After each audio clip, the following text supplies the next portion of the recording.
Okay, everybody, in this video we're going to be covering counter sparring. Counter sparring is very similar to some of the other types of sparring we've done. It's single response sparring that allows both strikes to the body and strikes to the head with our hands and feet. So we have to be really careful about this. There's important rules that you need to know. Number one, our helmets do not cover the face, so we don't do any deliberate strikes toward the face. Is it possible that strikes to the face will happen? Yes, and that's why we're going to go slow and use control.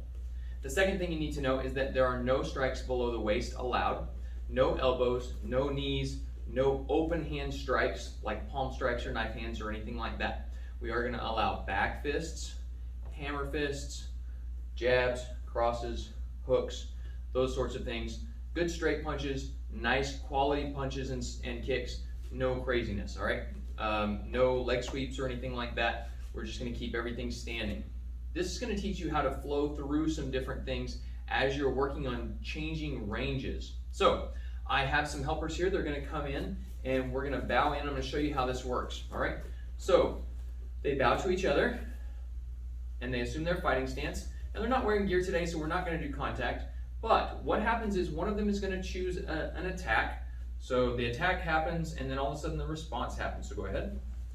The attack happens and then a response happens, and then another attack happens, and a response, and another attack. So you see how they move through a couple of different ranges there. They started facing each other, they went to their fighting stance, and then we had a push kick, which is a long range strike, and that was countered with another long range strike in the roundhouse kick.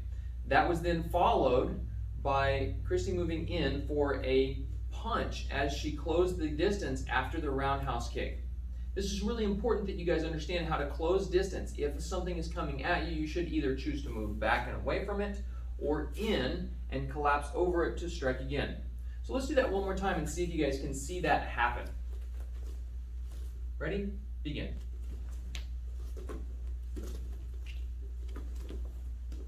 Excellent. All right, thank you very much, ladies. Go ahead and face each other and bow. And you guys are done for this video. Thank you so much.